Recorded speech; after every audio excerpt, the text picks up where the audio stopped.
সকল ধন এবং সম্পদের মূল মালিক হচ্ছেন আল্লাহ পাক। সমস্ত ধন সম্পদের মালিক কে? আল্লাহ সুবহানাহু ওয়া তাআলা। কোরআনে কারীম বলছে, লিল্লাহি মা ফিস সামাওয়াতি ওয়া মা ফিল আরদ। আকাশ এবং জমিনের ভিতরে যা কিছু আছে সব কিছুর মালিকানা কার? জোরে বলেন কার? আল্লাহ রাব্বুল আলামিন হচ্ছেন এর একচ্ছত্র মালিক। সুতরাং বান্দাদের কাছে কিছুদিনের জন্য এগুলিকে আমানত রাখা হয়েছে। আমাদের ঘর আছে, বাড়ি আছে, ব্যবসা আছে, বাণিজ্য আছে, জায়গা আছে, জমিন আছে, গরু আছে, বাছুর আছে, এই সবগুলি কিছুদিনের জন্য আমাদের কাছে কি রাখা হয়েছে? আমানত। আমানতের মাল আপনি আপনার ইচ্ছা মতো খরচ করতে পারবেন না। আমানতের মাল কি ইচ্ছা মতো খরচ করা যায়? যায় না। আমানতের মালকে খরচ করতে হলে মূল মালিকের ইচ্ছা অনুযায়ী খরচ করতে হবে। মূল মালিককে আল্লাহ রাব্বুল আলামিন বলছেন, ইন্নাল্লাহা ইশতারা মিনাল মুমিনিনা আনফুসাহুম ওয়া আমওয়ালাহুম বিআন্না লাহুমুল জান্নাহ। আমি আমার মুমিনের জান এবং মালকে খরিদ করে নিয়েছি, বিনিময় জান্নাত দিয়ে দিয়েছি। তোমার কাছে যে জান আছে, মাল আছে, এটা তোমার নয়, এটা আমার আমানত তোমার কাছে। সুতরাং এই আমানত খরচ করতে হবে মূল মালিকের ইচ্ছা অনুযায়ী। সমাজের এক শ্রেণীর লোক প্রচুর বিত্তের মালিক হবে, সমাজের এক শ্রেণীর লোক প্রচুর বিত্ত এবং সম্পদের মালিক হয়ে ভোগ বিলাসের আনন্দের স্রোতে ভেসে যেতে থাকবে, নিজেকে ভাসিয়ে দেবে।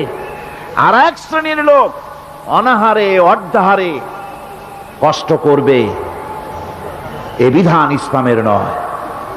কেউ থাকবে 10 তলায় আর কেউ থাকবে গাছতলায়, কেউ খাবে পোলাও, কোরমা, বিরিয়ানি, আর কারো কিসমতে মরুচ পোলাও হবে না। এ বিধান আল্লাহর নয়। ইসলামের বিধান হচ্ছে এই যে আল্লাহ যে সব সম্পদ মানুষকে দান করেছেন, এই সম্পদের ভিতরে বিত্তহীনদের অধিকার রাখা হয়েছে। বিত্তহীন যারা গরিব, যাদের কিছু নাই, তারা আপনার করুণার পাত্র নয়। কি বলেন? তারা কি ধনীদের করুণার পাত্র? কোরআনে কারিমে আল্লাহ বলেন, ওয়াল্লাযীনা ফী আমওয়ালিহিম হাক্কুল লিসসাইলি ওয়াল মাহরুম। ধনীদের সম্পদের ভেতরে গরিবদের, বিত্তহীনদের অধিকার রয়েছে। সে অধিকার আদায় করে দাও। দান করা এমনি দিয়ে দেওয়া এক জিনিস, গরিবদেরকে, বিত্তহীনদেরকে ইসলাম করুণার পাত্র বানায় নাই, বলেছে অধিকার। অধিকারটা বড় মজবুত কথা, এই কথার লোড আছে, ওয়েট আছে। আপনার আমার সম্পদের, অর্থাৎ যাদের বিত্ত আছে, বিত্ত সম্পদওয়ালা সম্পদশালী লোকেদের সম্পদের ভেতরে গরিবদের অধিকার রয়ে গেছে। সে অধিকার আদায় করতে হবে। ইসলাম সকল মানুষের দারিদ্র দূর করে বেঁচে থাকার মৌলিক অধিকার প্রতিষ্ঠিত করেছে। রাসূল করিম সাল্লাল্লাহু আলাইহি ওয়াসাল্লাম বলেছেন, লাইসা লি ইবনি আদম হাক্কুন সিওয়া হাযিহিল খিসাল, বাইতুন ইয়াসকুনুহু ওয়া সাওবুন ইউয়ারি আওরাতাহু ওয়া জালফাল খুবজি ওয়াল মা। আখরাজাহু তিরমিজি।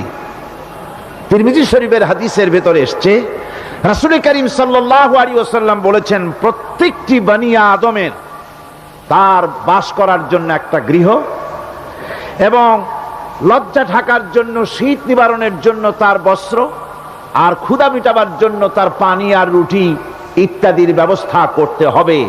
চাই সে মুসলমান হোক, আর হিন্দু হোক, আর খ্রিস্টান হোক। বনি আদম, আদমের সন্তান যে মানুষ, যে তার এই অধিকার ইসলাম প্রতিষ্ঠিত করেছে।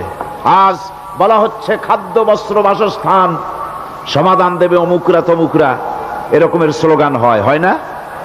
ওরা দিতে পারবে না, ওরা দিতে পারে নাই। খাদ্য, বস্ত্র, শিক্ষা, চিকিৎসা, বাসস্থানের গ্যারান্টি দিয়েছে কোরআন, দিয়েছে আল্লাহ রসুল জনাবে মুহাম্মদ রাসূলুল্লাহ সাল্লাল্লাহু আলাইহি ওয়াসাল্লাম। ইসলাম অর্থনৈতিক নিরাপত্তার জন্য যে সব পন্থা অবলম্বন করেছে সেটা হচ্ছে যে সমাজের কর্মক্ষম সকল ব্যক্তি রুজির জন্য পরিশ্রম করবে, কেউ বসে থাকতে পারবে না। এটা হচ্ছে ইসলামের নিয়ম, কেউ বসে থাকতে পারবে না। কোরআনে কারীম বলছে ফাইদা কুদিয়াতিস সালাতু ফান্তাশিরু ফিল আরদ ওয়াবতাগু মিন ফাদলিল্লাহ। ফাইদা কুদিয়াতিস সালাত, যখন তোমার নামাজ সম্পূর্ণ হয়ে গেল, ফান্তাশিরু ফিল আরদ, ছড়িয়ে পড়ো আমার জমিনের উপরে, ওয়াবতাগু মিন ফাদলিল্লাহ, আর আমার অনুগ্রহ অনুসন্ধান করো। রুজি কামানো কোনো খারাপ জিনিস না। কেউ মনে করে সারাদিন বসে বসে আল্লাহর জিকির করব, কেউ দুনিয়াটারে ঝামেলা মনে করে জঙ্গলে চলে যেতে চায়। এটা নিয়ম না। আপনি বসে থাকতে পারবেন না, আপনাকে কাজ করতে হবে। রুজি কামাই করাটাকে কোরআনে কারিমে এতটা সম্মান দিয়েছে যেটাকে ফদলুল্লাহ বলা হয়েছে। ফদলুল্লাহ এটা আল্লাহর অনুগ্রহ, সুবহানাল্লাহ বলেন। এটাকে ফদলুল্লাহ বলা হয়েছে, এটা জিনাতুল্লাহ বলা হয়েছে। আপনি যে কাপড় চোপড় ব্যবহার করেন, এই কাপড় চোপড়ের ব্যাপারে আল্লাহ পাক প্রশংসা করেছেন, কাপড় চোপড় সুন্দর পরতে বলেছেন। তারপরে রুজি রোজগার হালাল করতে বলা হয়েছে, এবং রুজি কামাবার ব্যাপারে হালাল ভাবে রুজি কামাবার জন্য ইন্সপিরেশন দেওয়া হয়েছে কোরআন এবং হাদিসে। রাসূল করিম সাল্লাল্লাহু আলাইহি ওয়াসাল্লাম বলেছেন আল কাসিবু হাবিবুল্লাহ, সহস্তে যে উপার্জন করে সে আল্লাহর বন্ধু। যে ব্যক্তি ঠেলা গাড়ি চালায়, কুলি মজুর রিক্সা চালায়, নিন্দা নাই, তাকে নিন্দা করা যাবে না। রিক্সাওয়ালাও একটা গুরুত্বপূর্ণ দায়িত্ব পালন করছে। কুমার, কামার, তাঁতি, জেলে, ধোপা, নাপিত সবাই কাজ করছে। প্রত্যেক কাজের সম্মান ইসলাম দেয়, সুবহানাল্লাহ কোন। সমস্ত কাজের সম্মান আছে, শুধুমাত্র সম্মান নাই চুরির কাজের, ডাকাতির কাজের, সন্ত্রাসের কাজের, চাঁদাবাজির কাজের, মাস্তানির কাজের। এই সব কাজ নিন্দনীয় এবং এই সব কাজ নিতান্ত বাজে কাজ। এ কাজের কোনো সম্মান নাই। সম্মান হচ্ছে নিজের হাতে কামাই করে সারা দিনে এক মুঠো খাবারও যদি খান, আপনার খাবারের চাইতে হালাল খাবার কারো হতে পারে না। আল্লাহর বন্ধু সোজা কথা না। আল কাসিবু হাবিবুল্লাহ, সহস্ত উপার্জনের এত বরকত। সেজন্য অর্থনৈতিক নিরাপত্তার জন্য সমাজের প্রত্যেকটি কর্মক্ষম লোককে কাজ করতে হবে। কি করতে হবে? নামাজ পড়া হয়ে গেছে, এখন আর বসে থাকা চলবে না। নেমে পড়ুন কাজের জন্য, আল্লাহর অনুগ্রহ অনুসন্ধান করুন। এরপরে আল্লাহ পাক বলছেন আমার অনুগ্রহ রুজি কামাও, আর রুজি কামাবার সময় ওযকুরুল্লাহ যিকরান কাসীরা লাআল্লাকুম তুফলিহুন। আর জিকির করবা আমার বেশি, আমার জিকির করবা। বলা হচ্ছে রুজি অনুসন্ধান করো, আর বলা হচ্ছে আমার জিকির করো। তো জিকির আর রুজি সন্ধানের ভিতরে সামঞ্জস্য কি? সামঞ্জস্যটা হচ্ছে এই যে আপনি যখন উযকুরুল্লাহ কাসীরান, আপনাকে বেশি করে জিকির করতে হবে। জিকির মানে কি? স্মরণ করা। জিকির মানে কি? স্মরণ করা। আল্লাহকে স্মরণ করেন। রুজি যখন কামাতে যাবেন স্মরণ করবেন কারে? চিল্লায় কোন কারে? আপনি রুজি কামাবার জন্য চাকরি করতেছেন, অফিসে বসে যদি আল্লাহ রাব্বুল আলামিন আপনার স্মরণে থাকে, তাহলে ঘুষ খাওয়া আপনার জন্য সম্ভব হবে না। কথা ঠিক কিনা? আল্লাহ পাক বলছেন রুজি কামাবার জন্য তুমি যে পরিশ্রম করবে, ওই পরিশ্রমের সময় বেশি বেশি জিকির করো, আমারে স্মরণ রাখো। অফিসে বসে যখন তুমি কাজ করবে, আমি যদি স্মরণে থাকি, তাহলে তুমি ঘুষ খাইতে পারবা না। তুমি জমিন চাষ করবে, জমিন চাষ করার সময় আমি যদি তোমার স্মরণে থাকি, জমিনের আইল ঠেলা তোমার পক্ষে সম্ভব হবে না। যত রকমের রুজি রোজগারের পথ আছে, আমাকে স্মরণ করো, খারাপ পথ থেকে বাঁচো, হালাল ভাবে রুজি কামাও। হালাল রুজির ভিতরে আল্লাহ রব্বুল আলামিন বরকত দিয়া দিবেন। আর কাজ করার জন্য বলা হয়েছে। রাসূল করিম সাল্লাল্লাহু আলাইহি ওয়াসাল্লাম বলেছেন ইজা সাল্লাইতুমুল ফাজরা ফালা তানুমু আন তালবি আরযাকিকুম। ফজরের নামাজ পড়া হয়ে গেছে, ঘুমায়ও না। আমাদের একটা আম অভ্যাস হয়ে গেছে ফজরের নামাজ পড়ে ঘুমানো। হাদিস শরীফে বলা হচ্ছে ফজরের নামাজ পড়া হয়ে গেছে, ঘুমায়ও না, রুজি তালাশ করো, রিজেক তালাশ করো, নিজের সাহায্য করো, অন্যকে সাহায্য করো, নিজের সংসারের জন্য কাজ করো, অন্যের জন্যও করো। হালাল ভাবে রুজি কামাই করে বউকে একটা ব্লাউজ কিনে দিয়েছেন, একটা শাড়ি কিনে দিয়েছেন, বাচ্চাকে ক্লাসের বই কিনে দিয়েছেন, বাজার থেকে মাছ তরিতরকারি কিনে। অক্ষম ব্যক্তিদেরকে সহযোগিতা করবে, যারা নাকি উপার্জন করতে পারে না ওই জাতীয় লোকদেরকে তারা সহযোগিতা করবে। ওয়াকফুলু গানিয়ুহুম ফাকিরাহুম, সেই সমাজের যারা নাকি সামর্থ্যবান তারা রোজগার করবে এবং গরিবদেরকে সহযোগিতা করবে। আল্লাহর নবী বলেছেন সে ব্যক্তি মুমিন নয়, সে ব্যক্তি মুমিন নয়, সেই ব্যক্তি মুমিন নয়। সাহাবায়ে কিরাম হতচকিত হয়ে উঠলেন, প্রশ্ন করলেন নবীজি কোন ব্যক্তি মুমিন নয়? আল্লাহর নবী বলেন যেই ব্যক্তি পেট পুরে আরাম করে ঘুমায় গেল এ কথা জানার পর যে তার প্রতিবেশী না খেয়ে শুয়ে আছে, ক্ষুধার যন্ত্রণায় কাতরাচ্ছে, এ কথা জানার পরে যেই মুসলমান ব্যক্তি আরাম করে পেট ভরে খেয়ে ঘুমায় সে কখনো মুমিনের দাবি করতে পারে না, মুমিন হতে পারে না। কত বড় কথা! ইসলাম মানুষকে তাগিদ করেছে তার প্রতিবেশীর উপরে লক্ষ্য রাখার জন্য, তার প্রতিবেশীকে লক্ষ্য রাখার জন্য, গরিব মানুষের প্রতি লক্ষ্য রাখার জন্য। রাসূল করিম সাল্লাল্লাহু আলাইহি ওয়াসাল্লাম বলছেন আইয়ু রাজুলিন মাতা দিয়ান বাইনা আগনিয়ায়ে ফাকাদ বারিয়াত মিনহুম জিম্মাতুল্লাহি ওয়া রাসূলিহি। আল্লাহর নবী বলেন কোন ধনী ব্যক্তিদের মাঝে কোন গরিব প্রতিবেশী যদি না খেয়ে মারা যায় তাহলে ওই এলাকার বিত্তশালী লোকদের সাথে আল্লাহর সমস্ত সম্পর্ক, রসুলের সব সম্পর্ক ছিন্ন হয়ে যায়। কে বলতে পেরেছে এত বড় কথা? মানুষের অর্থনৈতিক নিরাপত্তার জন্য কত বড় কথা বলেছে ইসলাম, বলেছে বিশ্বনবী জনাবে মুহাম্মদ রাসূলুল্লাহ সাল্লাল্লাহু আলাইহি ওয়াসাল্লাম। আল্লাহ রাব্বুল আলামিন বলেন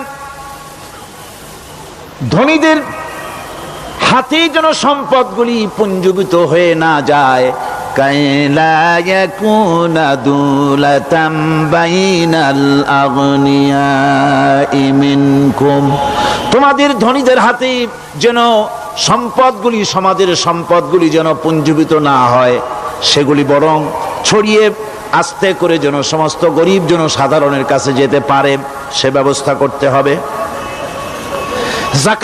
যাকাত প্রদানের মাধ্যমে ধনীদের কাছ থেকে নিয়ে গরিবদেরকে দিয়ে দিতে হবে।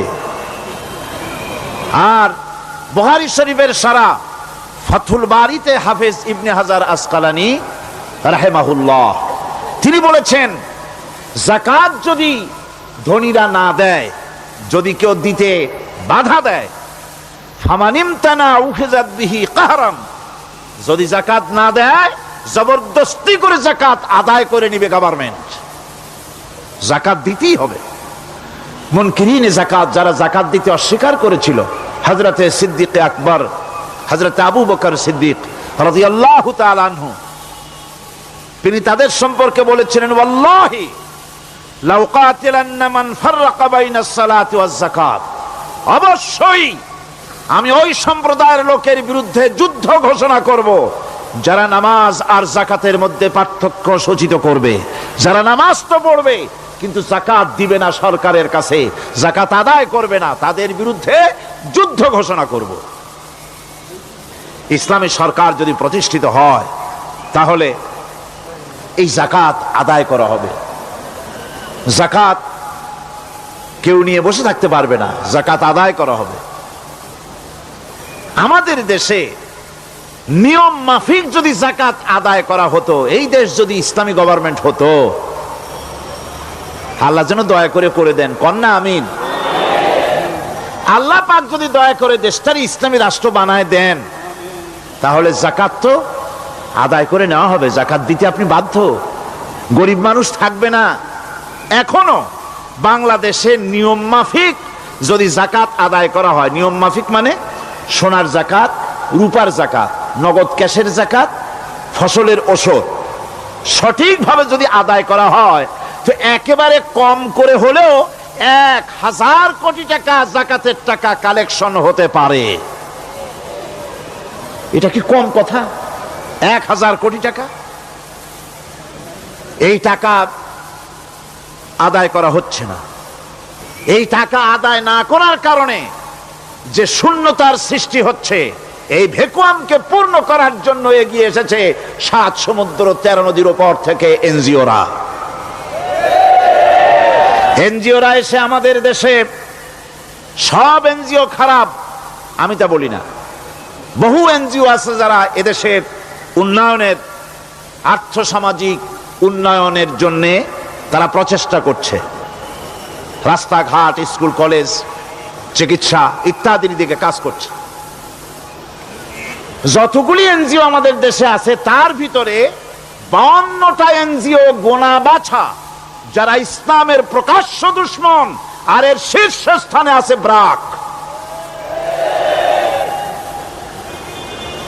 এই এনজিও গুলি তারা আমাদের দেশে এসে সুদি কারবার শুরু করেছে, পরিপূর্ণভাবে সুদের কারবার।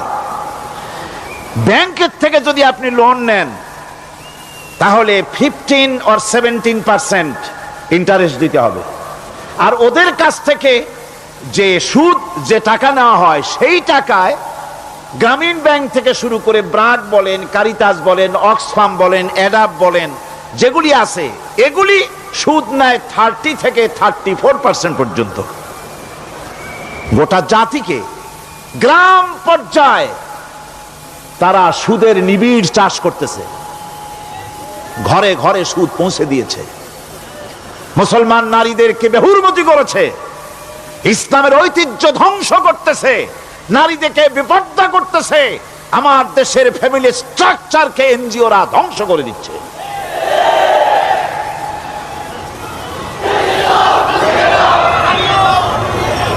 সুতরাং এনজিওরা এই সুযোগটা পেত না।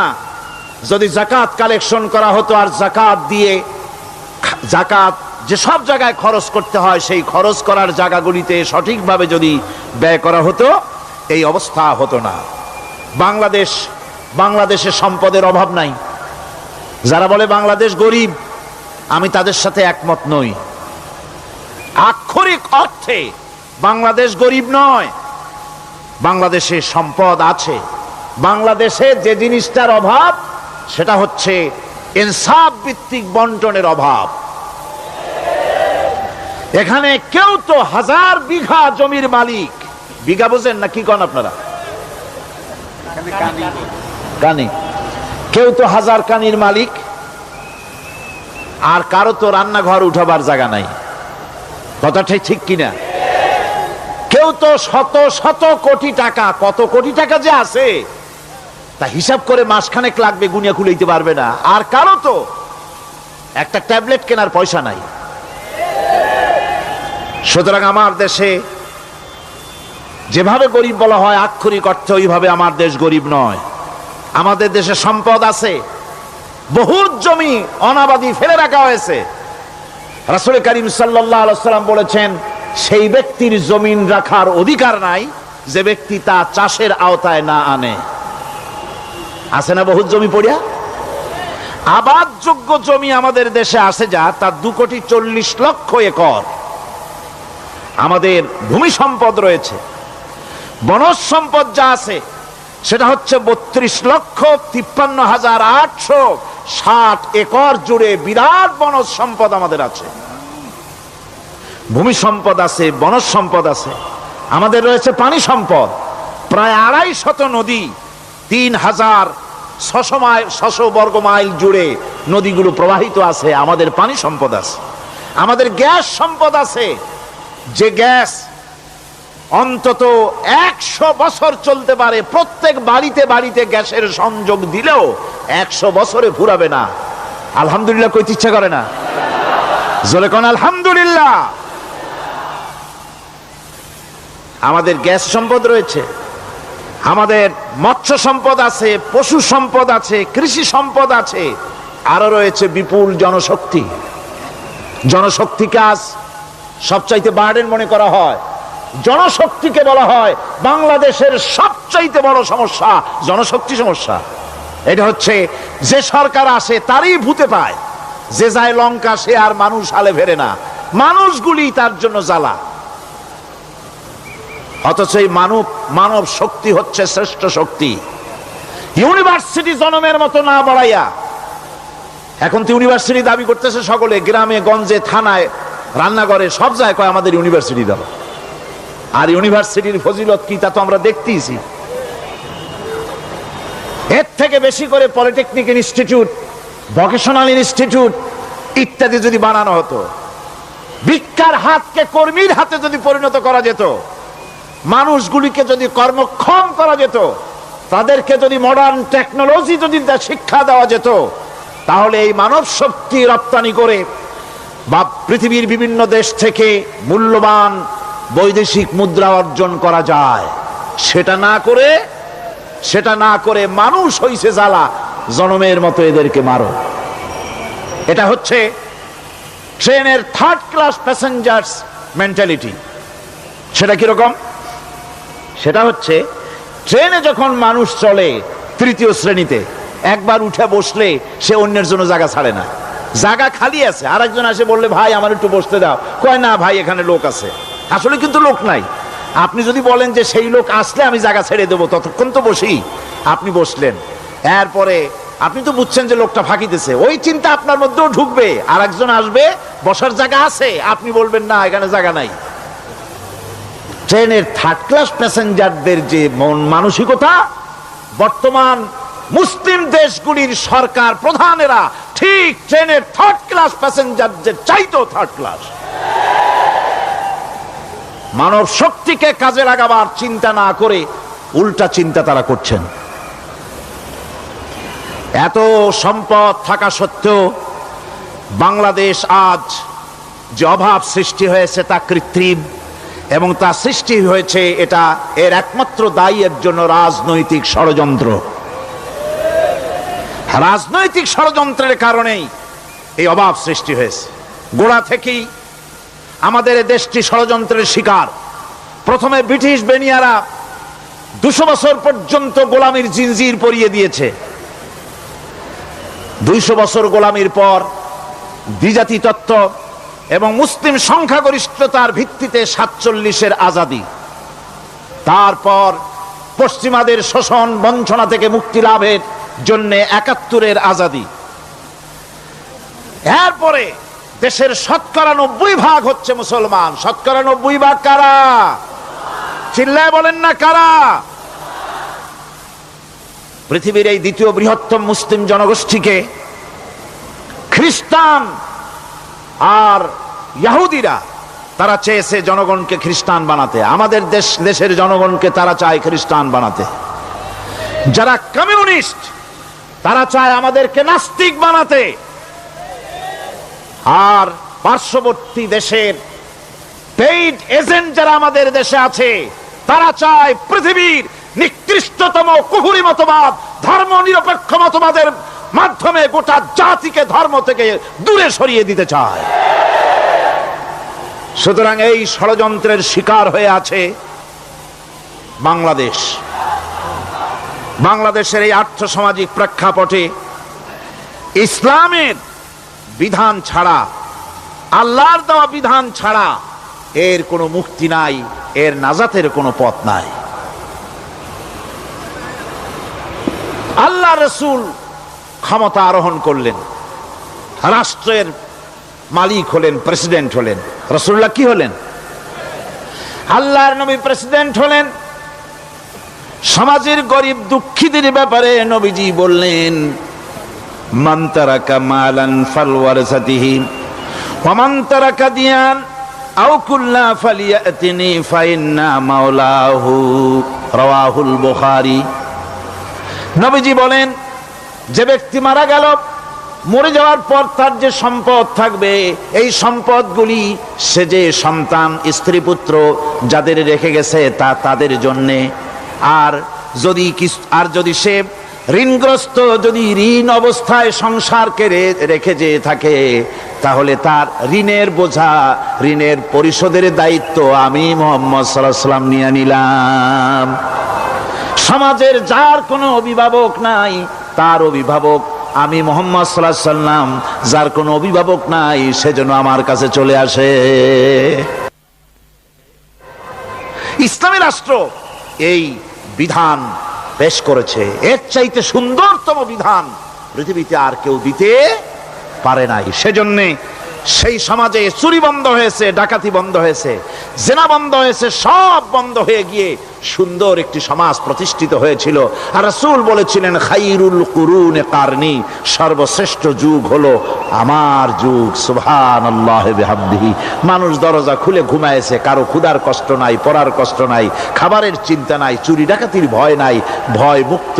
ওই যে গতকাল বলেছিলাম, যেমন একটা সমাজ আসবে, খাব্বাব চিন্তা করো না, আমি কসম করছি এমন একটা সমাজ প্রতিষ্ঠিত হবে যেই সমাজে চুরি ডাকাতি জেনা ব্যভিচার হত্যা ধর্ষণ কোনো ভয় থাকবে না।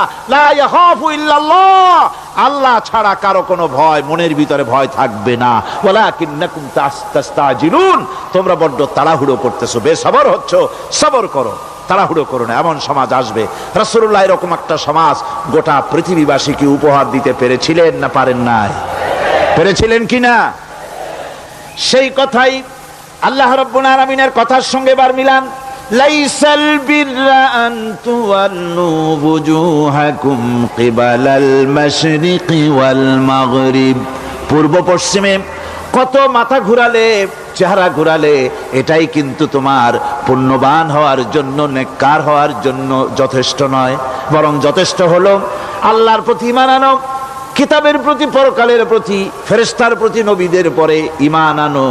আর আল্লাহর মহব্বতে, আল্লাহর প্রেমে উদ্বুদ্ধ হয়ে আর একটা বড় কাজ করো, সেটা হলো ওয়াতাল মালা আলা হুব্বিহি যাবিল কুরবা ওয়াল ইয়াতামা ওয়াল মাসাকিন ওয়াবনাস সাবিল ওয়াস-সাইলিনা ওয়া ফির রিকাবি ওয়া কামাস সালাতা ওয়া আতাজ যাকাত ওয়াল মুফুনা بعهدهم إذا عاهدوا والصابرين في البأساء والضراء وحين البأس أولئك الذين صدقوا وأولئك هم المتقون। আরেকটি গুরুত্বপূর্ণ কাজ করতে হবে আল্লাহ পরকালে বিশ্বাস করার সাথে সাথে, সেটা হলো এই, তোমাদের জানের মতো প্রিয় ধন এবং সম্পদকে আল্লাহর মহব্বতে খরচ করতে হবে। সেজদা দিয়া কপালে দাগ লাগাইছো, কিন্তু প্রতিবেশীকে সাহায্য করো নাই, গরিবদেরকে দাও নাই, এতিমকে দাও নাই, বোনকে ঠকাইছো, মেয়েকে ঠকিয়েছো, তোমার ওই সেজদায় কিয়ামতে কাজ দিবে না। প্রকৃতপক্ষের নেককার পুণ্যবান হওয়ার জন্য গরিব জনসাধারণকে সহযোগিতা করতে হবে। এরপরে মাঝখান থেকে যেটা বাদ দিয়েছিলাম, বলেছিলাম নামাজ এবং যাকাত। আমি যাকাতটা কালকে আগে নিয়ে এসেছিলাম, নামাজটা ছিল আগে। সেই নামাজটা যেহেতু আলাদা একটা বিষয় হবে, আর যাকাতটা সাদকার সাথে সামঞ্জস্য আছে, সেই জন্য যাকাত আর সাদাকার কথাটা একসঙ্গে মিলাই বলেছিলাম। এখন শুরু করছি নামাজ। সালাত, সালাত এর আবিধানিক অর্থ হচ্ছে কোন জিনিসের দিকে মুখ ফিরানো। সালাতের অর্থ হচ্ছে নিকটবর্তী হওয়া, মুখ ঘুরানো, মুতাওয়াজ্জা হওয়া। ওই যে হযরত ইব্রাহিম আলাইহিস সালাম বলেছিলেন, ইন্নী ওয়াজ্জাহতু ওয়াজহিয়া লিল্লাযী ফাতারাস সামাওয়াতি ওয়াল আরদ। জানেন আপনারা? পড়েন, ইন্নী ওয়াজ্জাহতু ওয়াজহিয়া লিল্লাযী ফাতারাস সামাওয়াতি ওয়াল আরদা হানিফা ওয়া মা আনা মিনাল মুশরিকিন। নিশ্চয় আমার মুখ ঘুরায় দিলাম কার দিকে? যিনি আকাশ এবং জমিনের স্রষ্টা, সব কিছুর মালিক যিনি, তার দিকে আমি মুতাওয়াজ্জা হলাম। নামাজের অর্থই হচ্ছে মুতাওয়াজ্জা হওয়া, মুখ ঘুরিয়ে দেওয়া, চেহারা ঘুরিয়ে দেওয়া। আর নামাজের আরেক অর্থ হচ্ছে নিকটবর্তী থেকে আরো নিকটবর্তী হওয়া। আমরা কি নিকটবর্তী হতে চাই? না বুঝলে কবেন কি? নিকটবর্তী হইতে চাই কার? আল্লাহ। আমরা কি আল্লাহর নিকটবর্তী হতে চাই? আল্লাহ রাব্বুল আলামিন বলেন, নিকটবর্তী হতে হলে ওয়াসজুদ ওয়াকতারিব, সেজদা দাও আর সেজদার মাধ্যমে আমার নিকটবর্তী হয়ে যাও। সেজদা দিলেই আল্লাহর নিকটবর্তী হওয়া যায়। কোন সুবহানাল্লাহ। সাহাবী, আল্লাহ নবীর সাহাবী প্রশ্ন করেছেন, নবীজি বান্দা কখন আল্লাহর নিকটবর্তী হয়ে যায়? নবীজি বলেছেন, বান্দা যখন সেজদা দেয় তখন আল্লাহর বান্দার মাঝে কোনো হিজাব থাকে না, একদম আল্লাহ পাকের নিকটবর্তী হয়ে যায় বান্দা যখন সেজদায় পড়ে যায়। সুতরাং নামাজ হচ্ছে নিকটবর্তী হওয়া, সালাত এটা হচ্ছে নিকটবর্তী হওয়া। নামাজ ফরজ হওয়ার কারণ হচ্ছে এই যে মানুষ আল্লাহর বান্দা বা গোলাম হিসেবে সৃষ্টি হয়েছে, তাই একমুখী হয়ে রবের বন্দিগি করা এটা হচ্ছে তার স্বাভাবিক একটা প্রকৃতি। আল্লাহ রাব্বুল আলামিন এই প্রকৃতির দাবি মিটাবার জন্যই নামাজের ব্যবস্থা করেছেন। মানুষের ফিতরাত, মানুষের নেচার, মানুষের ফিতরাত হচ্ছে এই যে কারো না কারো কাছে মাথা নত করা, হাত জোড় করা, মাথা নত করা, সার্বভৌমত্বের মালিক কাউকে মনে করা। হাত জোড় করতে হলে, মাথা নত করতে হলে, সার্বভৌমত্বের মালিক হিসেবে কাউকে গ্রহণ করতে হলে আল্লাহর বিকল্প কেউ আছে নাকি? ইসলামের মূল দাওয়াতটা হলো ফিতরাত অনুযায়ী দাওয়াত দেওয়া হয়েছে, মানুষ যেন মাথা নত করে, গোলামি করে। এজন্য আল্লাহ রাব্বুল আলামিন বলেছেন যে আমি মানুষ এবং জিনকে সৃষ্টি করেছি, তার কারণটাই হলো মা খালাকতুল জিন্না ওয়াল ইনসা ইল্লা লিয়াবুদুন। মানুষ আর জিন জাতিকে সৃষ্টি করা হয়েছে ইবাদতের জন্য, গোলামির জন্য। ইবাদত আর গোলামি এটাই করতে হবে, গোলামি করতে হবে, দাসত্ব করতে হবে। আর এই দাসত্ব, আল্লাহর আনুগত্যই গোলামির দাওয়াত দিয়েছেন দুনিয়ার সব নবীরা। কোন নবী বলেন নাই যে আমার গোলামি করো। কেউ বলেছেন? বলেন জোরে, কেউ বলেছেন?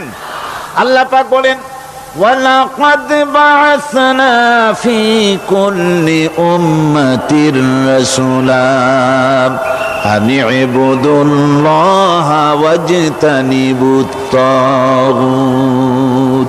প্রত্যেক জাতির জন্য আমি রাসূল প্রেরণ করেছি, তারা মানুষকে দাওয়াত দিয়েছেন এই কথা বলে যে এক আল্লাহর গোলামি করো, তিনি ছাড়া কোনো ইলাহ নাই, আইনদাতা নাই, বিধানদাতা নাই, তার গোলামি, তার সামনে মাথা নত করে দাও। আর প্রত্যেক নবীর যুগেই নামাজ রোজা শরীয়তের মধ্যে ছিল।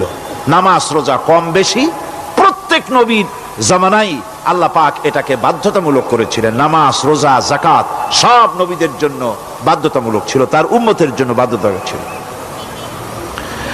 নামাজ হচ্ছে তাওহীদের অবশ্যম্ভাবী এক বহির্প্রকাশ। তাওহীদের জন্য তাওহীদবাদী মানুষ যারা, তাদেরকে নামাজ আদায় করতেই হবে।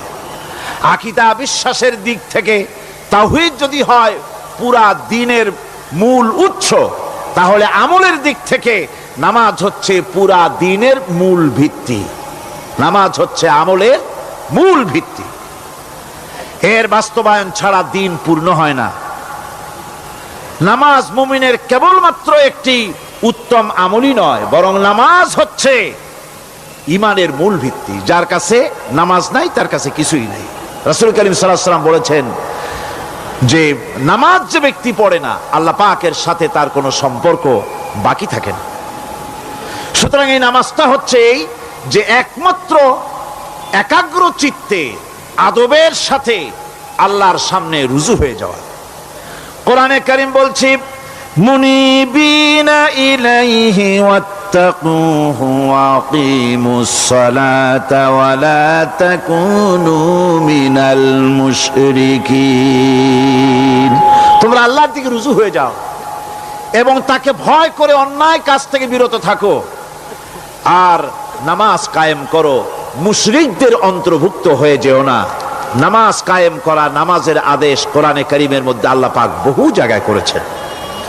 ঈমানের পর নামাজই হচ্ছে সবচেয়ে বড় জরুরি। একজন মানুষ ঈমান আনলো, যেমন কালকে একজন ঈমান এনেছে, ঈমান আনার সাথে সাথে তার প্রথম কাজ কি বলুন? বলেন প্রথম কাজ কি? ফজরের নামাজের আগে একজন ইসলাম কবুল করলেন, তার প্রথম দায়িত্ব নামাজকে আদায় করে দেওয়া, ফজরের নামাজ পড়াম। জোহরের আগেই কেউ ঈমান আনলো, তার প্রথম দায়িত্ব জোহরের নামাজ আদায় করা। আসরের নামাজের আগে ঈমান এনেছে, তার প্রথম দায়িত্ব হলো আসরের নামাজ আদায় করা। তার মানে হলো ঈমান আনার পর একজন ঈমানদারের প্রথম দায়িত্ব হচ্ছে নামাজ। গুরুত্বপূর্ণ বিষয়, খুব ভালো করে শুনতে হবে, ইয়াদ রাখতে হবে প্রত্যেকটি মুসলমানের। এই নামাজ কি জিনিস, কেমনে আদায় করতে হবে, আদায় না করলে কি হবে, গুরুত্বপূর্ণ এই কথাগুলি প্রত্যেকের স্মরণ রাখতে হবে। হযরত মূসা আলাইহিস সালামকে আল্লাহ রাব্বুল আলামিন ওহী প্রদান করলেন। যেদিন ওহী দিলেন, ওহী দিয়ে সেই মুহূর্তে আল্লাহ পাক তাকে শোনালেন, ইন্নানি আনাল্লাহ লা ইলাহা ইল্লা আনা ফা'বুদনি ওয়া আকিমিস সালাতা লিযিকরি। নিশ্চয়ই আমি আল্লাহ, আমি ছাড়া কোনো ইলাহ নাই, আমার গোলামি করো, আমার দাসত্ব করো, আর আমার শরণার্থে নামাজ কায়েম করো। নামাজ নামাজ নামাজ কায়েম করতে হবে, এটাই হচ্ছে ইমানের সবচেয়ে বড় দাবি। অন্যত্র আল্লাহ পাক বলছেন, কুল ইন্না হুদাল্লাহি হুয়াল হুদা ওয়া উমিরনা লিনুসলিমা লিরাব্বিল আলামিন। হে নবী বলুন, প্রকৃতপক্ষে আল্লাহর হেদায়েত হচ্ছে সঠিক হেদায়েত। সত্যিকারের হেদায়েত কার হেদায়েত? আল্লাহ পাকের হেদায়েত। এবং তার পক্ষ থেকে নির্দেশ করা হয়েছে যে সারা জাহানের মালিকের সামনে মাথা নত করে দাও। মাথা নত করবেন কার কাছে? আল্লাহ পাকের কাছে।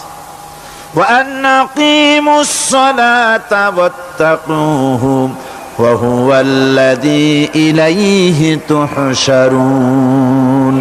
আর নামাজ প্রতিষ্ঠা করো, আল্লাহ রাব্বুল আলামিনের ভয়তে সমস্ত অপরাধমূলক কাজ থেকে, অসামাজিক কার্যকলাপ থেকে বিরত থাকেও। আর একদিন মনে রেখো, তোমাদের সকলকেই আল্লাহ রাব্বুল আলামিনের দরবারে উপস্থিত হতে হবে। নামাজ ঈমান থাকা না থাকার প্রমাণ। ঈমান আছে কি ঈমান নাই, এর প্রমাণ কি? নামাজ। আল্লাহ পাক বলছেন, ফালা সাদ্দাকা ওয়ালা সাল্লা ওয়ালাকিন কাযযাবা ওয়া তাওয়াল্লা। কিন্তু না সে সত্য মেনে নিল, আর না সে সালাত আদায় করলো, বরং সত্যকে মিথ্যা মনে করে ফিরে গেল। নামাজটাই হচ্ছে একজন মানুষের, সে মুমিন না কাফের তা প্রমাণ করার জন্য, এটাই হচ্ছে মূল কথা। কিয়ামতের দিন মানুষ যে জাহান্নামে যাবে, জাহান্নামের জন্য, জাহান্নামে যে সব কারণে যাবে তার মধ্যে বড় কারণ কালকে বলেছিলাম, দেখি মনে আছে নাকি? বড় কারণ কয়টা? কয়টা? আলহামদুলিল্লাহ মনে আছে। আল্লাহ রাব্বুল আলামিন বলেন, ইয়াতাসাআলুনা আনিল মুজরিমিন।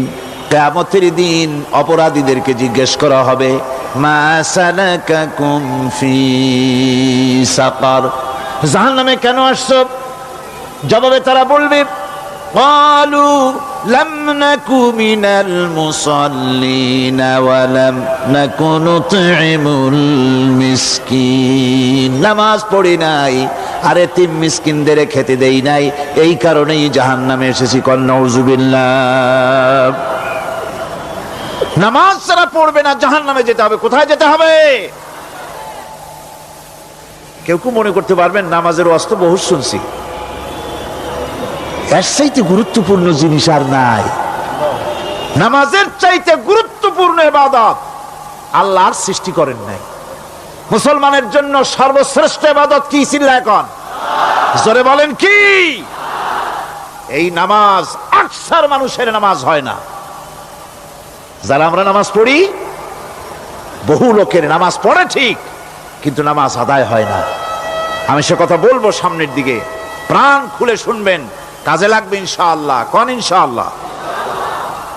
আকীদাগত দিক থেকে ঈমান হলো তাওহীদের স্বীকৃতি, আর আমলের দিক থেকে নামাজ হচ্ছে তাওহীদের বহিঃপ্রকাশ। আপনি মুসলমান তা প্রমাণ হবে নামাজ দিয়ে। নামাজহীন ঈমানের দাবি মূল্যহীন। যার নামাজ নাই তার ঈমানের দাবি করার কোনো মূল্যই নেই। অনেক এরকম কথা বলে, হুজুর আমি মানুষটা নিতান্ত খারাপ না, যাই মনে করেন, গ্রামে রাস্তা বানাইছি, ব্রিজ করে দিয়েছি, কালভার্ট করেছি, এতিম মিসকিনরে তাও মাঝে মধ্যে খাবার দেই। নামাজ হচ্ছে ইসলামের গণ্ডির মধ্যে প্রবেশের প্রমাণ।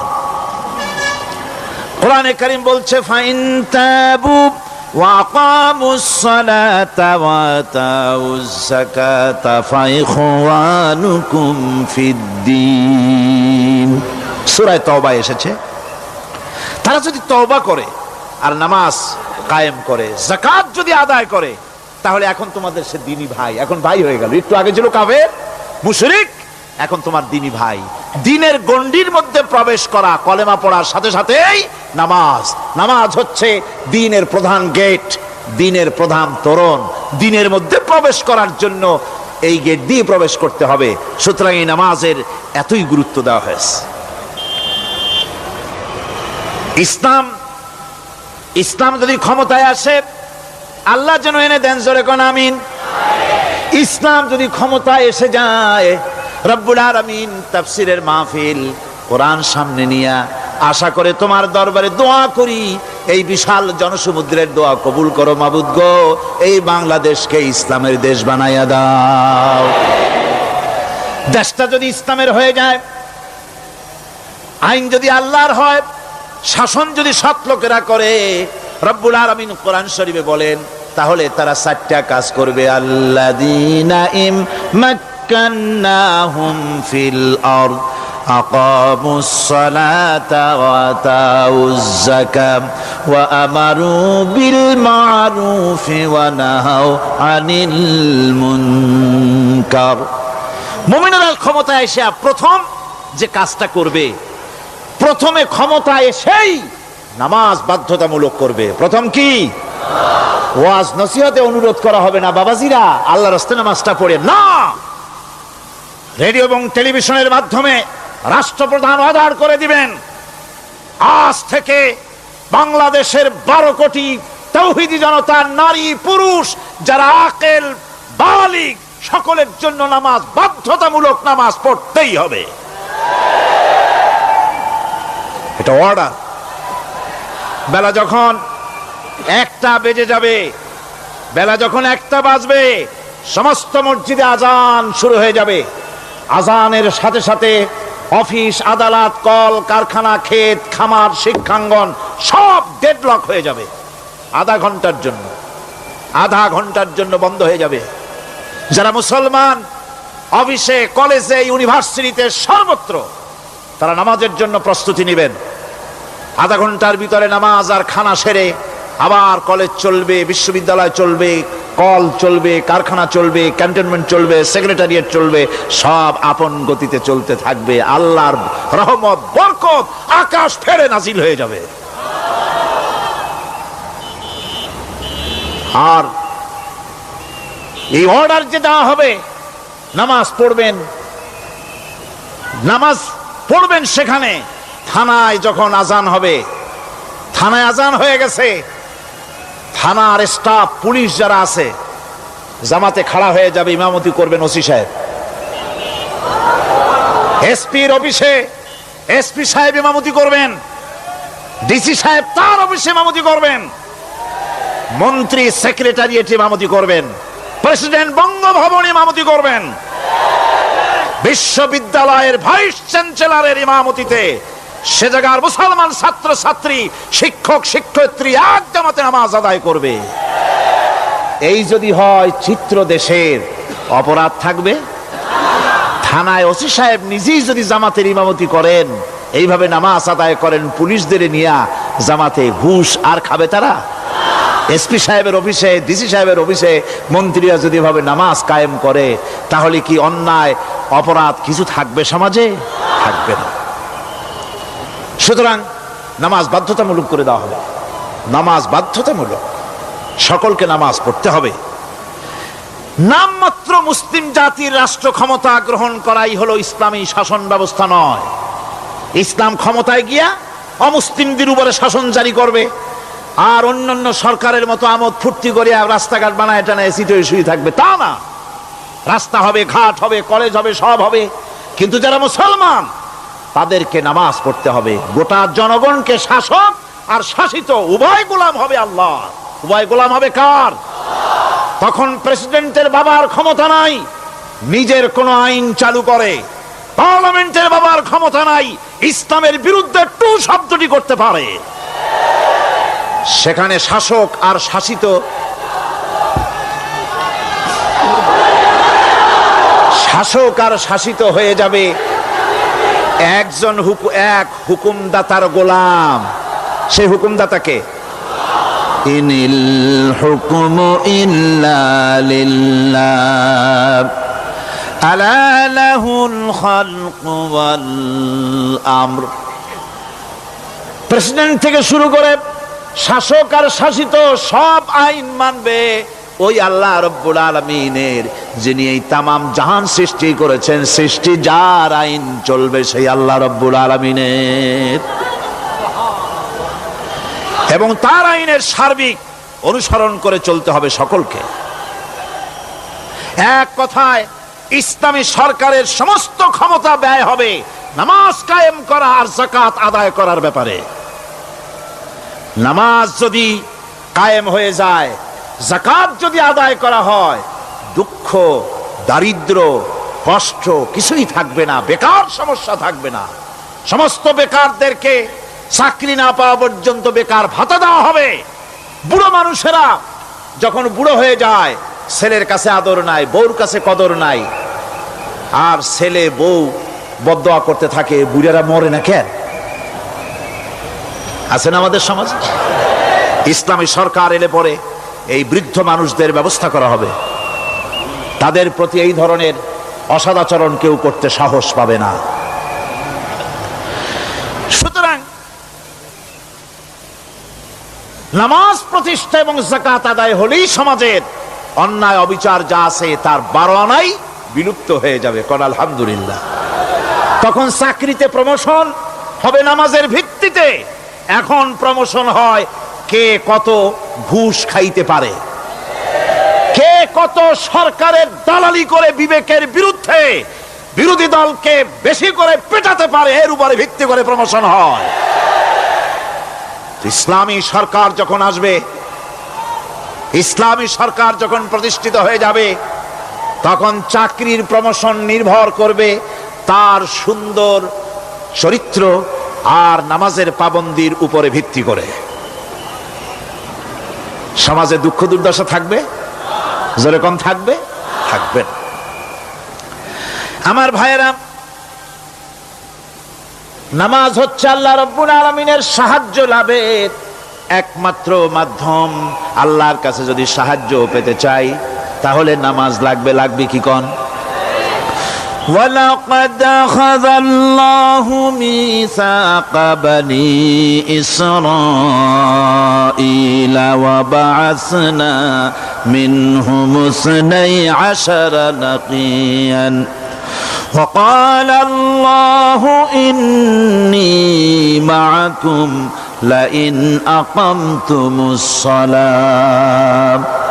আল্লাহ পাক বলেন, বনি ইসরাইলদের নিকট আমি ওয়াদা নিয়েছিলাম, তোমরা যদি মানুষদেরকে অসামাজিক কার্যকলাপ থেকে যদি তোমরা ফিরাইতে পারো, মানুষদেরকে অসামাজিক কার্যকলাপ থেকে তোমরা ফিরাবে।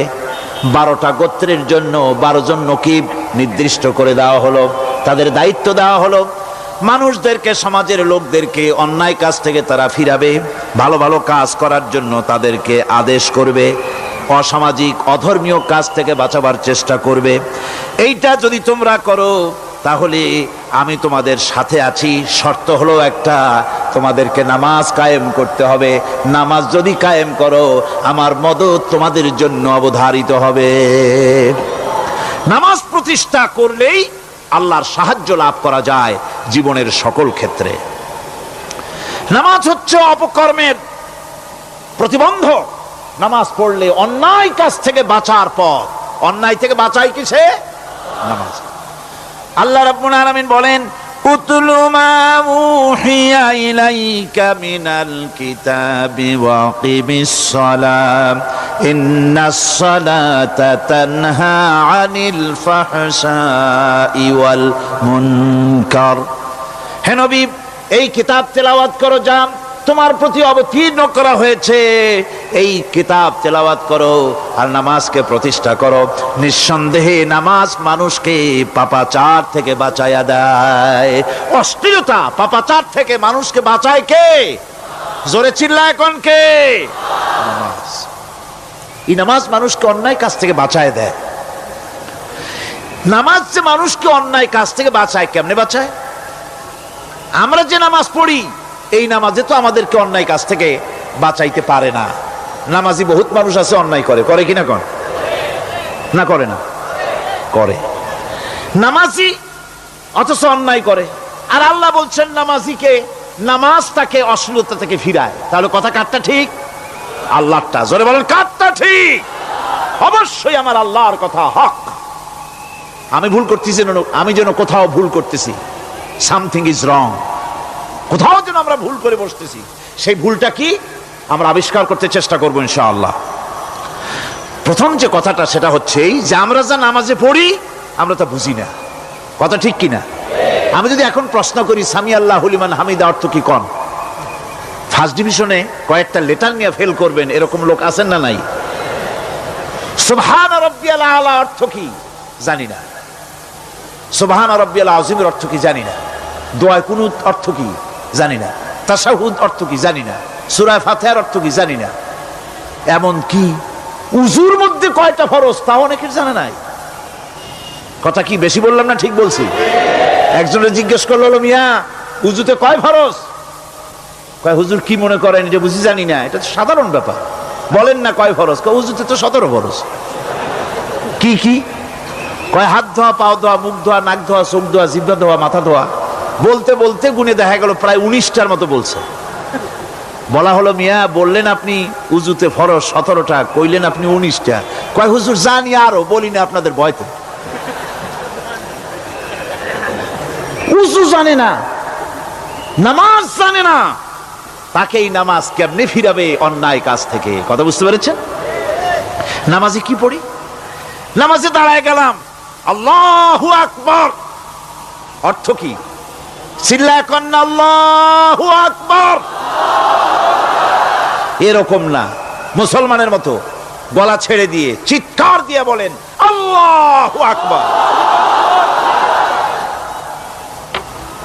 এই আল্লাহু আকবার, আল্লাহ সর্বশ্রেষ্ঠ, তার চাইতে বড় আর কেউ নাই। এই কথা দিনরাত 24 ঘন্টার ভিতরে শত শতবার বলি, একবার দুইবার না, শত শতবার বলি আল্লাহ সর্বশ্রেষ্ঠ। এই কথা বলার পরেও মনের মধ্যে অন্য কেউ বড় হয়, আল্লাহর বড়ত্ব যেভাবে মুখ দিয়া বলি ওইভাবে কার্যত পালন করি না। নামাজে আল্লাহু আকবার বললাম, এরপরে সানা পড়লাম, তারপরে সূরা ফাতিহা পড়লাম। সূরা ফাতিহার ভিতরে যে সমস্ত কথাগুলি বললাম সেই কথাগুলি বুঝি না, কি বলেছি তাও জানি না। এরপরে সুবহান রাব্বিয়াল আলা বলেছি, সুবহান রাব্বিয়াল আযীম বলেছি, সামি আল্লাহু লিমান হামিদা বলেছি, অর্থ কি জানি না। আল্লাহ তা শুনতে পান, যে ব্যক্তি আল্লাহর প্রশংসা করেন তিনি তা শুনতে পান। নামাজের মধ্যে আইডিয়া দেওয়া হচ্ছে, তুমি যে আল্লাহর জন্য নামাজ পড়তেছো, প্রশংসা করতেছো, এটা এমন নয় যে আল্লাহ পাক দেখছেন না বা শুনতেছেন না। তুমি যা বলতেছো, প্রশংসা করতেছো, আল্লাহ পাক তা শুনতে পাচ্ছেন। সামি আল্লাহু লিমান হামিদা। সুবহান রাব্বিয়াল আলা। আমি মহান সর্বশ্রেষ্ঠ আল্লাহ রাব্বুল আলামিনের পবিত্রতা ঘোষণা করছি, আমি তার প্রশংসা করছি। সূরা ফাতিহার কি আমরা বলি আপনারা ব্যাখ্যা দেখে বুঝে নিয়েন, সেগুলি আমি এখানে বলে বাকি কথা সব শেষ করতে পারবো না। এরপরে আমরা নামাজের মধ্যে দোয়া কুনুত পড়ি। সেই দোয়া কুনুতে যে কি ওয়াদাটা করি, অন্তত আমার তো মনে হয় সাধারণ মানুষের মধ্যে 99.9 লোকেরা জানে না দোয়া কুনুতে কি পড়ে, অর্থ বোঝে না। দোয়া কুনুতের মধ্যে বলা হচ্ছে আল্লাহুম্মা ইন্না নাস্তাঈনুকা, আয় আল্লাহ আমি তোমার কাছে সাহায্য চাই। কার কাছে সাহায্য চাই? আল্লাহর কাছে সাহায্য চাই।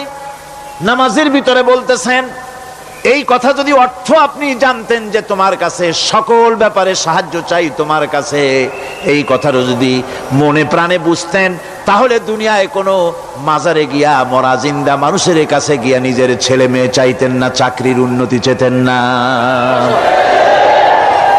আপনি নামাজের ভিতরে বলতেছেন আপনার কাছে, আয় আল্লাহ আপনার কাছে সর্বপ্রকারের সাহায্য আপনার কাছে চাই। নামাজের ভিতরে কিসের মধ্যে বলতেছেন? বিশ্বাস যদি করতেন, যদি বুঝতেন, তাহলে যত বড় পীর আসুক দেশ থেকে আর বিদেশ থেকে, সন্তান চাওয়ার জন্য পাগল হয়ে পায়ের উপরে পড়ে থাকতেন না, আল্লাহর কাছেই চাইতেন। কার কাছে চাইতেন? এরপরে বলতেছেন ওয়ানাস্তাগফিরুকা, তোমার কাছে ক্ষমা চাই, গুনাহ করেছি, অনেক গুনাহ করেছি, তোমার কাছে ক্ষমা চাই, কারণ সাহায্য করতে পারো তুমি, গুনাহ মাফ করতে পারো তুমি। গুনাহ মাফ করার ক্ষমতা কি আছে পৃথিবীর কারো? আকাশে জমিনে আল্লাহ ছাড়া মানুষের গুনাহ কেউ মাফ করতে পারে?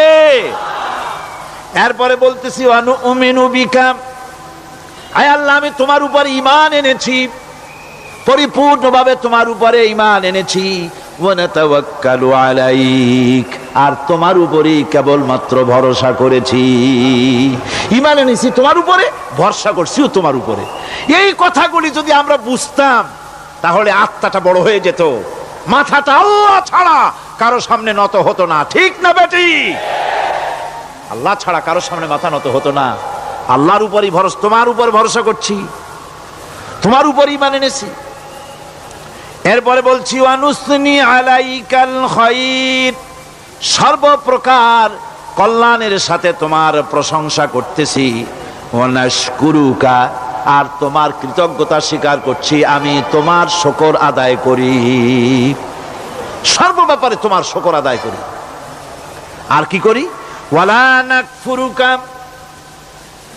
আমি কুফরি করি না, অকৃতজ্ঞ নই, আমি তোমার কৃতজ্ঞ বান্দা, আমি অকৃতজ্ঞ নই। একথা আপনি নামাজের মধ্যে বলেন, কিন্তু কৃতজ্ঞতা স্বীকার করেন না। আল্লাহ যে ছেলে দিয়েছে শুকর আদায় করেন না, আল্লাহ যে সুন্দরী বউ বা ভালো বউ দিয়েছেন শুকর আদায় করেন না, আল্লাহ সন্তান দিয়েছে শুকর আদায় করে না, আল্লাহ রাব্বুল আলামিন চাকরি দিয়েছেন, বাড়ি দিয়েছেন, জায়গা দিয়েছেন, জমিন দিয়েছেন, যৌবন দিয়েছেন, স্বাস্থ্য দিয়েছেন, শুকর আদায় করে না। আল্লাহ পাক বলেন, বান্দারে যে অবস্থায় থাকো শুকর আদায় করো। লা ইন শাকারতুম লাযীদান্নাকুম ওয়া লা ইন কাফারতুম ইন্না আযাবী লাশাদীদ। আমার নিয়ামতের শুকর যদি আদায় করো আমি বেশি করে বাড়ায় দেব, আর যদি শুকর আদায় না করো তাহলে মস্ত বড় শাস্তি রেখে দিয়েছি। সব ব্যাপারে শুকর আদায় করো, আমার নিয়ামতের শুকর আদায় করো। চোখ দিয়া দেখতে পাও, কও আলহামদুলিল্লাহ। মুখ দিয়া কথা বলতে পারো, কও আলহামদুলিল্লাহ। যা খাও মজা লাগে বলো আলহামদুলিল্লাহ। কাজ করতে পারো বলো আলহামদুলিল্লাহ। সব ব্যাপারে আল্লাহর শুকর আদায় করতে হবে। শুকরিয়া আদায় করলে রব্বুল আলামিন তারে আরো বাড়ায় দিবেন। এই কথাই বলতেছি, আল্লাহ শুকর করি, আর তোমার সাথে আমি কুফরি করি না, কৃতজ্ঞ আমি নই। ওয়া নাখলাউ ওয়া নাতরুকু মান ইয়াফজুরুকা, আর আমি ওয়াদা করতেছি এই কথা, তোমার সাথে যারা প্রকাশ্য দুশ্মনী করে, যারা প্রকাশ্য গুনার মধ্যে লিপ্ত আছে আর তোমার সাথে দুশ্মনী করে, ওদের সাথে আমার সমস্ত সম্পর্ককে ছিন্ন করে দিলাম। দেখছেন নামাজে কি কইলেন আপনি? আপনি নামাজে কত বড় কথা বললেন। ওয়ানাতরুকু মান ইয়াফজুরুকা, আয় আল্লাহ, আমি ওয়াদা করছি তোমার সাথে যারা দুশ্মনী করে, যারা প্রকাশ্য গুনাহ করে, তাদেরকে আমি পরিত্যাগ করছি, তাদের সাথে আমার কোনো সম্পর্ক নাই। এই কথা বলার পরে আপনার সম্পর্ক কার সাথে একটু চিন্তা করেন তো। আপনার বন্ধু কারা? ইলেকশন আসলে ভোট দেন কাদেরকে? কাদের চা খাওয়ান, কাদের চান্দা দেন? একটু চিন্তা করেন, অঙ্কের সাথে মিলাই নেন। তাহলে দেখুন, মুখে বলে এক কথা, কাজে করে আর একটা। আরে কি কয়? চিল্লায় কোন? আরে কি কয়? আর এই মুনাফিকি করতেছেন কার সাথে? আল্লাহর সাথে। কোন নাউজুবিল্লাহ। নামাজে কি পড়েন সেটা যদি জানতেন, অবশ্যই আল্লাহ রাব্বুল আলামিনের কথা কার্যকরী হয়ে যেত। ইন্নাস সালাতা তানহা আনিল ফাহশাই ওয়াল মুনকার। নামাজ মানুষকে পাপের কাজ, অশ্লীলতা থেকে ফিরাতে পারে। আল্লাহ ইন্না বসায়ছেন, নিশ্চয়ই, বেশক, অবশ্যই নামাজ পাপ থেকে ফিরাবে। কিন্তু কেমনে ফিরাবে নামাজ তো বুঝি না। নামাজ তো বুঝি না, খালি সেজদা দেয় জনমের মতো। আর সেজদা কি? নামাজে যদি দেখে ইমাম দেরি করতেছে, আত্তাহিয়াত পড়তে দেরি হয়ে যাচ্ছে, পিছন থেকে সিগন্যাল মারে, ঠিক কিনা? বেয়াদব, বেয়াদব। তোমার নামাজ, তোমার আত্তাহিয়াত আগে শেষ হয়েছে, তাতে কি হয়েছে? চুপ করে বসে থাকো। ইমামকে কাশি দিয়া সতর্ক করার অধিকার তোমার নাই। যদি ইমামকে সতর্ক করার জন্য কাশি দিয়ে থাকো, তোমার নামাজ ফাসেদ হয়ে যাবে। এটা ফাজলামি করার জায়গা না, এটা নামাজ। এর নাম কি? ধীরে সুস্থে নামাজ পড়তে হবে। অনেকে মসজিদটারে মনে করে জেলখানা। ঢুকতে যত দেরি, বেরোতে পারলে যেন বাসে যান ছটফট করে। সিনেমার মধ্যে গিয়ে ঘন্টার পর ঘন্টা বসে থাকে, খারাপ লাগে না?